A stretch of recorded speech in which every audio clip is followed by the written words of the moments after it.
laboratoire assez systématique. On essaye de construire une échelle de pH. Donc, on crée des solutions de pH 0 à 14 par unité en diluant de l'acide pour avoir les pH de 0 à 6 et en diluant une base pour avoir des pH de 14 à 8. Alors, après, on visualise le pH avec un indicateur coloré. Le plus simple et le moins cher et le plus beau, c'est le chou rouge, qui peut avoir jusqu'à 7 couleurs différentes dans cette expérience. Donc ça fait un arc-en-ciel, c'est magnifique. Alors, comment faire les solutions? Donc ça, c'est vraiment la technique de la dilution en série. Quand on veut avoir du pH 0, on va prendre de l'HCl 1 molaire. Donc, une solution de départ 1 molaire. Et pour avoir une unité de pH de différence, comme c'est un logarithme, il faut diviser par 10 cette concentration pour avoir le pH suivant. Donc, si on a 1 molaire moins le logarithme de 1, ça fait un pH de 0. Et si on dilue par 10, moins le logarithme de 0,1, moins le logarithme de 1, 10 moins 1, ça fait un pH de 1. Alors, comment faire pour diluer 10 fois la concentration divisée par 10? Mais il faut multiplier le volume par 10. Et donc, comme ça, on a un facteur de dilution de 10 fois. Et donc, ça divise la concentration par 10. Et pour ça, il faut multiplier le volume par 10. Alors, comment est-ce qu'on fait pour multiplier le volume par 10? Quand on prend 1 millilitre, on n'ajoute surtout pas 10 millilitres d'eau. Il faut arriver à un volume final de 10 millilitres de solution finale. Donc, on ajoute 9 millilitres d'eau à 1 millilitre de solution.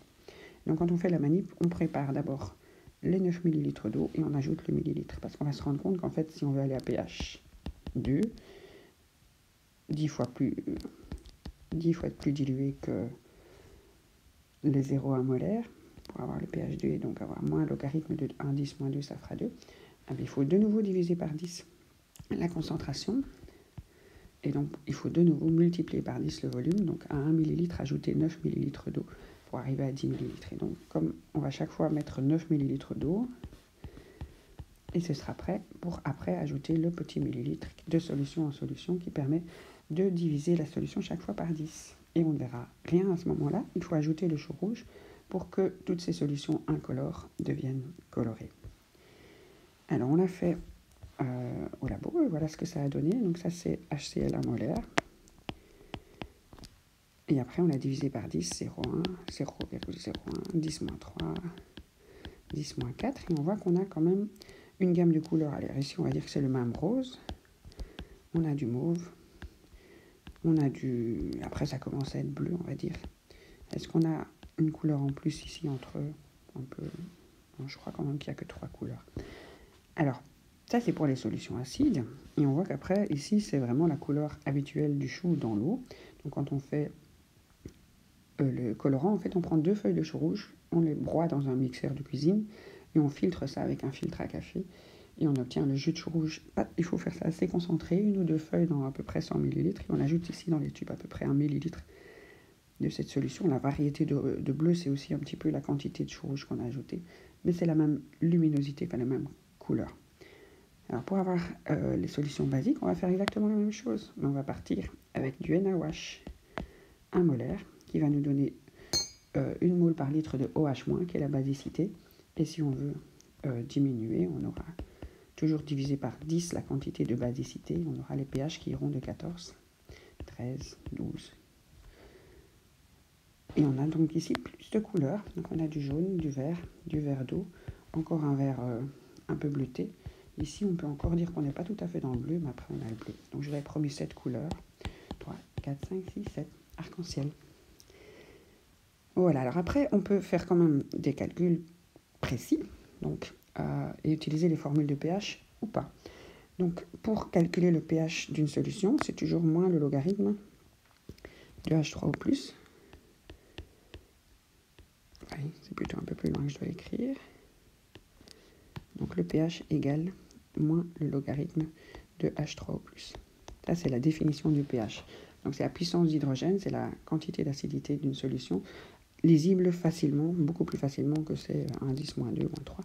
Donc c'est une question de facilité de lecture, de ne prendre que le chiffre en haut ici, et d'en prendre l'inverse, donc sans le moins, pour que ça soit facile. Alors, on remarque que quand on utilise un acide fort, il va complètement s'ioniser, et donc réagir complètement avec l'eau, faire une réaction complète. Il a tendance à donner complètement son H3O+, son H+ à l'eau, et donc créer H3O+, plus la base de force nulle, dont la base conjuguée qui ici n'interviendra pas.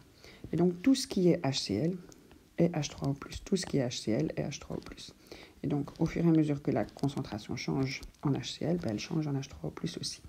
Et donc le logarithme, comme on voulait, saute chaque fois d'une unité.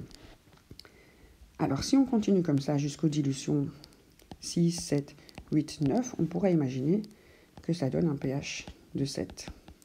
Donc une solution suffisamment diluée d'acide donnerait une solution neutre. Et si on continue, si on utilisait la formule H3O+ égale l'acide, on aurait une solution acide qui donnerait une solution basique.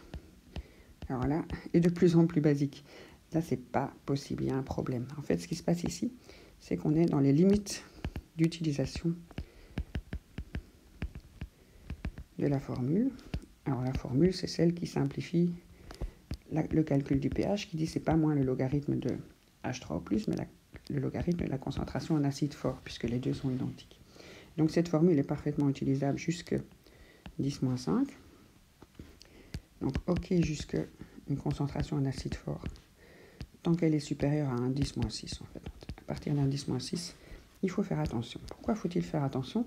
C'est parce que l'eau dans laquelle on dilue l'acide, elle contient des H3O+ aussi. Donc à partir de la dilution 10-6, il faut ajouter les H3O+ de l'eau. Alors les H3O+ de l'eau, l'eau elle contient 1 10-7 molaires en H3O+, et 1 10-7 molaires en OH- aussi, et ceux-ci sont présents dans la solution. Alors vous voyez qu'on les a indiqués à côté. Donc ici vous avez le 1 10-6 de l'acide, et à côté le 1 10-7 de l'eau. Et donc quand on fait le pH, moins le logarithme de 1 10-6, selon la formule simple, on a un pH de 6. Si on fait moins le logarithme de la concentration réelle en H3O+, qui est légèrement différente, avec 10% en plus, on n'obtient pas tout à fait 6. On obtient 5,96. Alors si maintenant vous êtes dilué encore plus, et donc vous avez toujours 1 10-7 molaire qui vient de l'eau, 1 10-7 molaire qui vient de l'acide, vous obtenez 2 10-7. Et donc quand on fait le pH de 2 10-7, on obtient 6,7 et non pas 7. Donc ceci est un pH légèrement acide, qui est plus logique pour une solution où on a beaucoup dilué en acide, mais il y en a quand même. Donc ça ne pouvait pas être parfaitement neutre. Et donc il y a des limites d'utilisation de la formule simplifiée des acides. Alors c'est de plus en plus flagrant au fur et à mesure qu'on avance.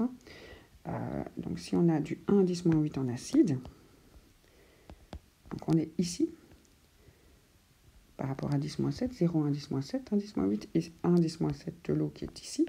Cette fois-ci, l'eau apporte 10 fois plus d'H3O+ que ce qu'on a rajouté d'acide par-dessus. Et donc le pH, si on n'utilisait que la formule qui concerne l'acide, on aurait un pH basique, mais comme il y a l'eau à côté, on a un pH 7 de l'eau, mais légèrement modifié par la petite quantité d'acide. Donc ça, c'est encore plus flagrant donc ça c'est différent du pH 8, donc il y a une belle différence ici. Et si on continue comme ça, donc avec un acide micro, donc ça c'est 1 milliardième de mole d'acide, mais ça fait varier légèrement le pH quand même.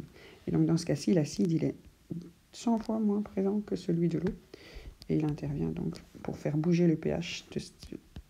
L'eau elle a un pH de 7, avec un tout petit peu d'acide dedans, ça descend d'un centième d'unité de pH, on va y arriver. Alors la colonne suivante, c'est juste pour se rappeler que quand on a de l'H3O+ et de l'OH- dans l'eau, ils sont obligés de respecter le KW. Alors le KW, c'est le produit ionique de l'eau qui dit que quand l'eau est pure, il y a un équilibre entre l'eau pure et ses ions hydronium et ion hydroxyde, et cet équilibre a comme constante 1 10-14. Donc c'est la valeur du produit ionique de l'eau. Et donc quoi que vous mettiez dans l'eau, de l'acide, ici HCl, ou de la base, ce produit ionique de l'eau doit être toujours respecté. Donc si vous avez 1 molaire en H3O+, 1 molaire en H3O+, il ne vous reste que 1 10-14 pour OH-. Donc pour trouver la concentration en OH-, on fait KW divisé par H3O+, mais c'est juste ici pour se rendre compte que moins on met d'acide, plus on a de base. Enfin, moins on met d'acide, donc moins on a d'acidité, plus on a de basicité. Donc ici, on n'en a vraiment presque pas, et elle remonte tout doucement jusqu'à être à peu près équivalente dans les solutions presque neutres.